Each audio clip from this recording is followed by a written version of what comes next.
Good morning, students. Today we are going to learn Chapter 9, Reproduction in Animals. This is lecture 3 of this chapter. In the end, we will also discuss homework solutions of lecture 2 which I gave you yesterday. This is subject science for class 8. I hope you all are doing good at your home. Home, stay safe. Let's start with the lecture. Topics to be discussed today will be female reproductive organ, fertilization, and IVF. IVF stands for in vitro fertilization. Now, female reproductive organs. The female reproductive organs are a pair of ovaries, oviducts, fallopian tubes, and the uterus. First of all, a pair of ovaries means there are 2 ovaries in a female, in a human female. A pair of oviduct means there is 2 oviducts in the human female, and oviducts have another name known as fallopian tubes. And there is a uterus.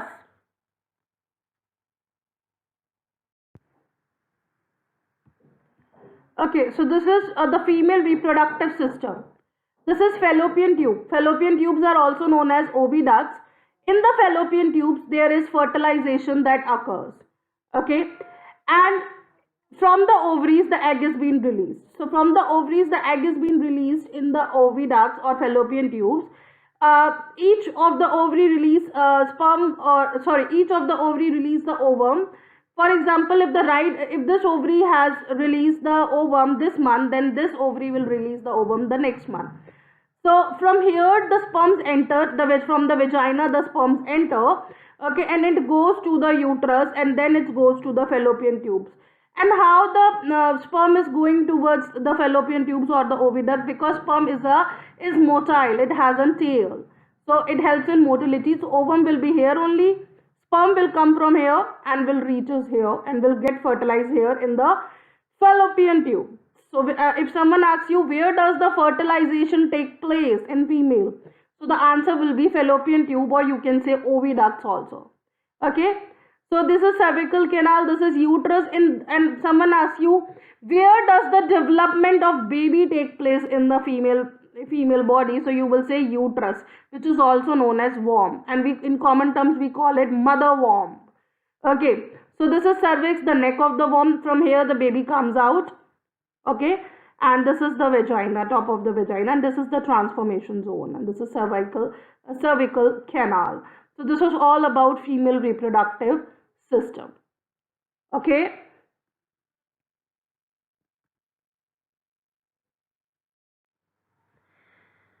ovary produces female gametes called ova or eggs. Okay, for your information, ova is also known as ovum, and ova is the largest egg in humans, existing in females.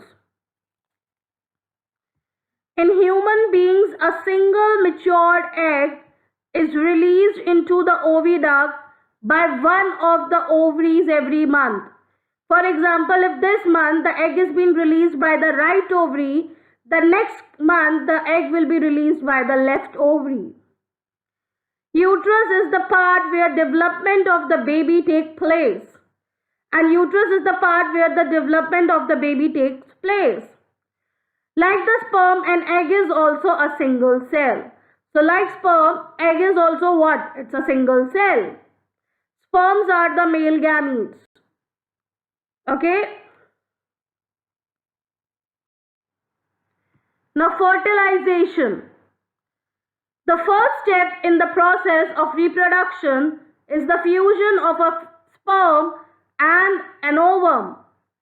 When sperm come in contact with an egg, one of the sperm may fuse with the egg. Such fusion of the egg and the sperm is called fertilization. Okay. So fertilization is what? Is the first step of the process of reproduction. The fusion of sperm and ovum is being fused together. When sperm is coming in the contact with an egg, that is ovum, one of the sperm may fuse with the egg. Such fusion of the egg and the sperm is called fertilization.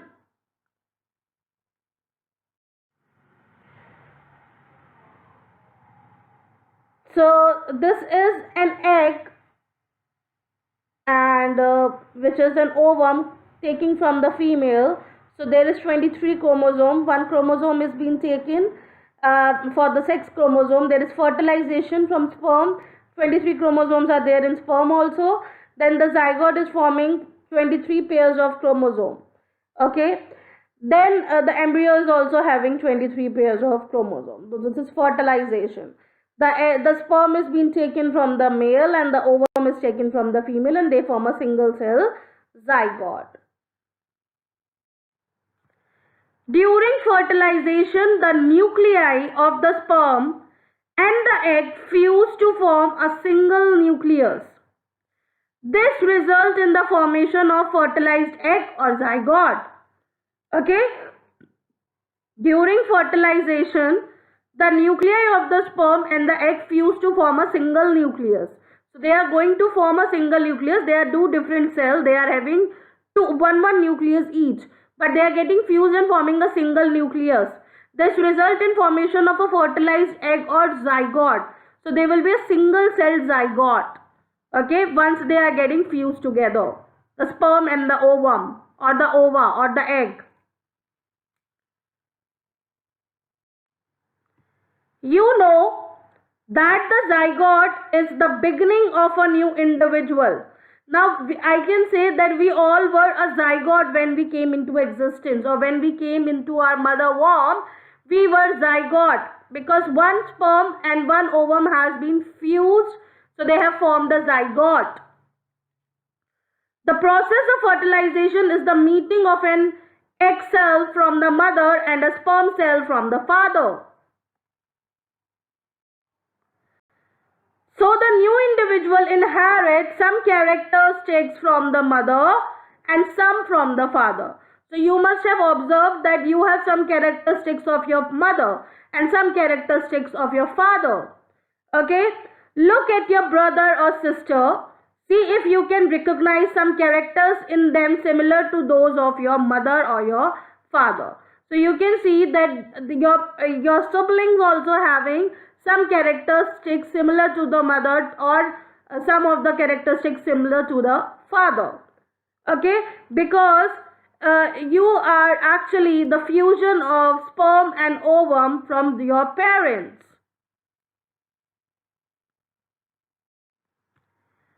Fertilization which takes place inside the female body is called internal fertilization. So the fertilization which is taking place inside the female body will be known as internal fertilization. Internal fertilization occurs in many animals, including human, cows, dogs and hens. So human, cows, dogs and hens all have internal fertilization, because there is a fusion of male and female gamete inside the female. So that is internal fertilization.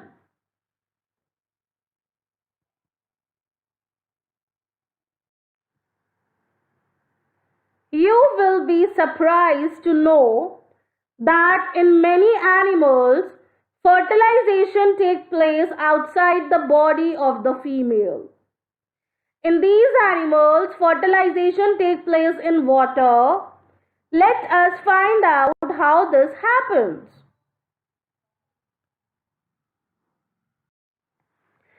External fertilization we were talking about.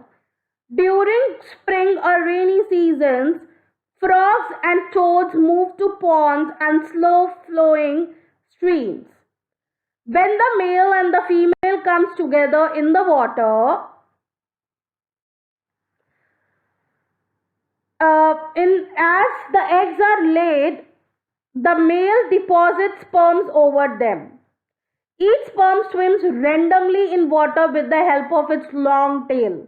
Because of the tail, they are movable. The sperms come in contact with the eggs. This results in fertilization. So this is how external fertilization takes place. So they both releases their gametes in the water bodies, and there only the fertilization will take place. Example, frog, fishes, etc. etc.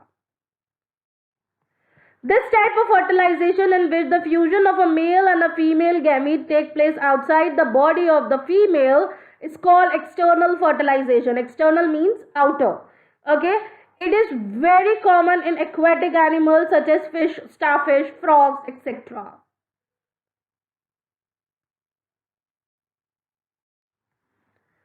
So this is how external fertilization look like.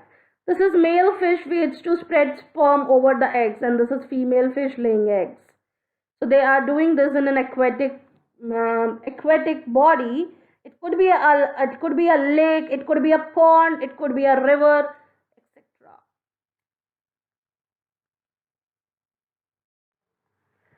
Why do fish and frogs lay eggs in hundreds, whereas hen lays only one egg at a time? So you know that fish and frogs lay eggs in hundreds. But when we compare them to the hen only lays one egg at a time. Why this happen? Though these animals lay hundreds of eggs and release millions of sperms, all the eggs do not get fertilized and develop into new individuals. So this fish and frogs lay so many eggs and lay so many millions of sperms, but every egg doesn't get fertilized. Okay, this is because the eggs and sperms get exposed to water movement, wind and rainfall. So they are getting exposed to water movement also, high wind pressure also, and rainfall also. So many of the time they are not able to fuse together. Also, there are other animals in the pond which may feed on eggs. So there are other animals also which start eating eggs, feeding eggs. Okay. Thus, production of large number of eggs and sperms is necessary to ensure fertilization of at least one or at least a few of them. Okay. So that's why there are so many eggs and so many sperms laid by them.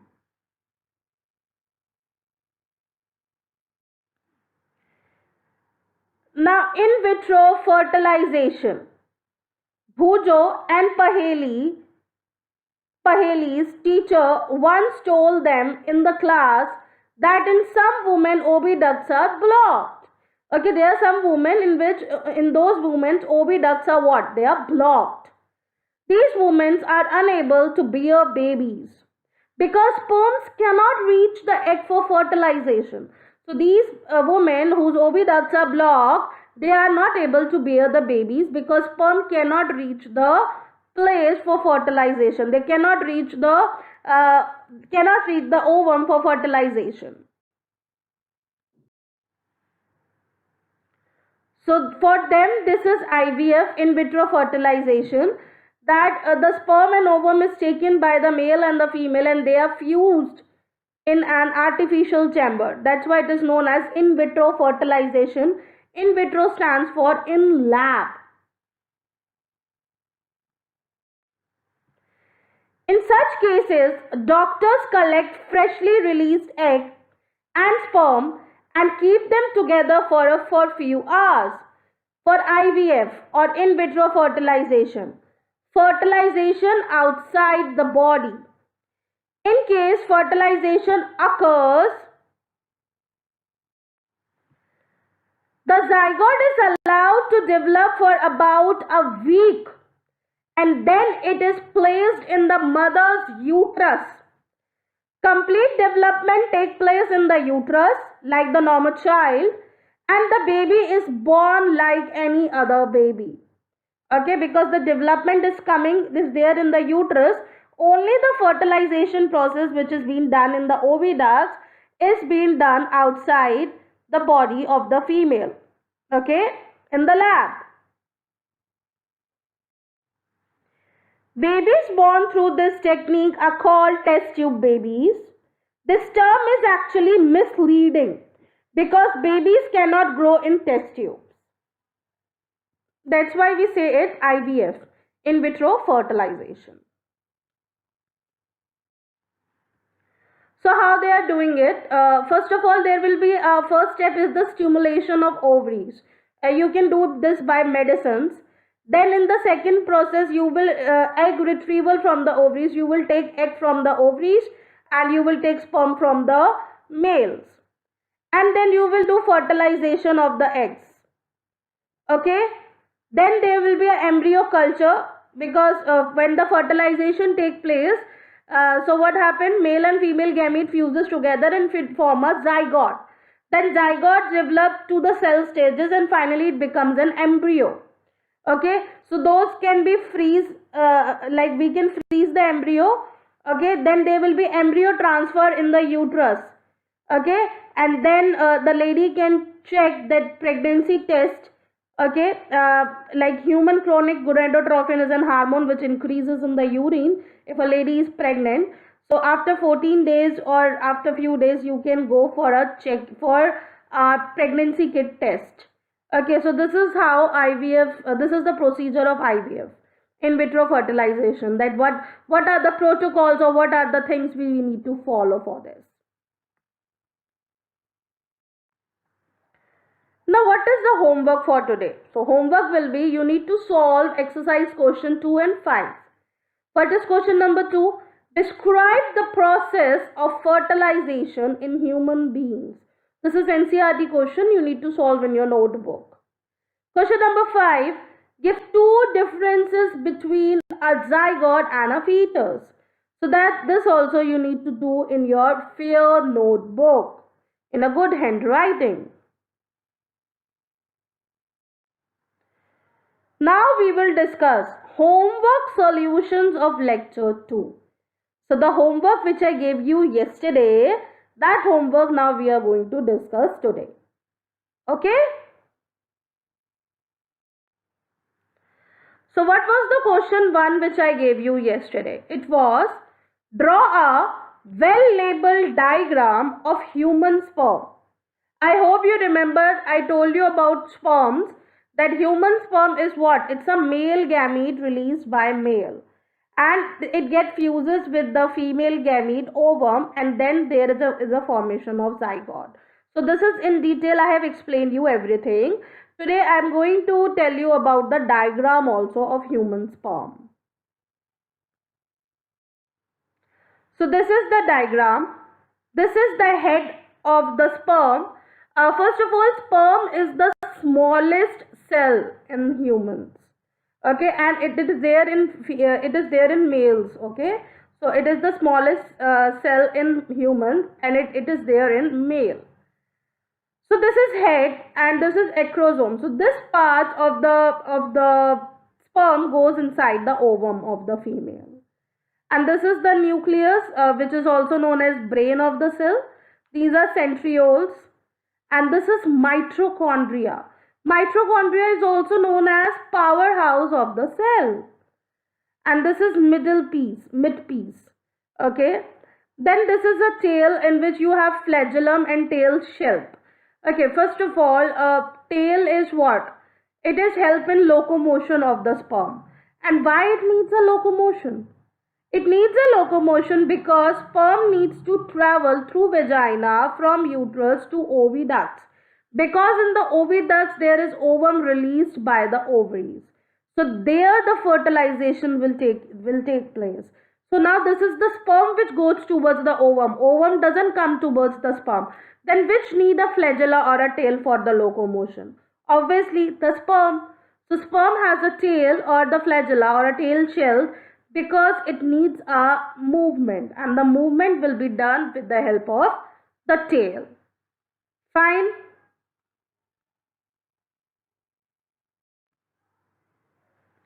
So next is, write the different modes of reproduction. We will start with asexual reproduction. It is a mode of reproduction in which the new offspring arise from a single parent. The offsprings are identical to each other, both physically as well as genetically. They are the exact copies of their parent cell. Hence, they are clones. Okay, so this is asexual reproduction in which it is like the organism or the offspring is coming from the single parent. Okay, and they are genetically and physically same, and they are exact copy of their parent, so you can also call them clones. Okay, fine with this? We observed asexual reproduction in both unicellular and multicellular organisms. Features of asexual reproduction: it involves a single parent. There is no gamete formation or fertilization, because fertilization is what? Is the fusion of two gametes. So we do not have more parents. So how come we will have multiple gamete? We have only one. We only have one parent here in asexual reproduction. The whole process takes place in a small period of time. It doesn't take a long period. Okay, it occurs in a small period of time. Rapid multiplication and growth happens. There is a limited variation, genetically similar offspring. So there is rapid multiplication and growth, and there is a limited variation because the offsprings are genetically similar. Okay, like we have a matching, or we can say we have few characters from the mother and few characters from the father.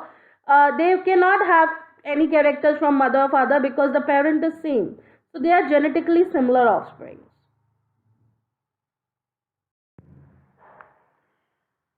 Now we will talk about sexual reproduction.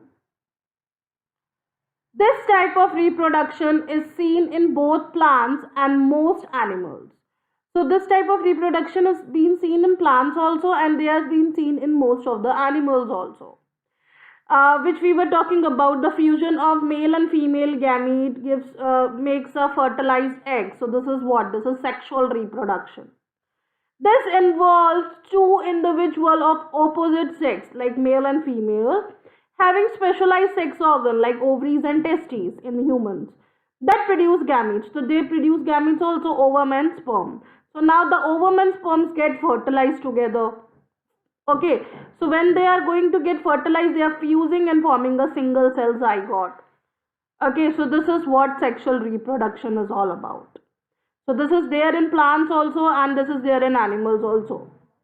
And they have specialized sex organs, and there is opposite sex in them. That is male and female.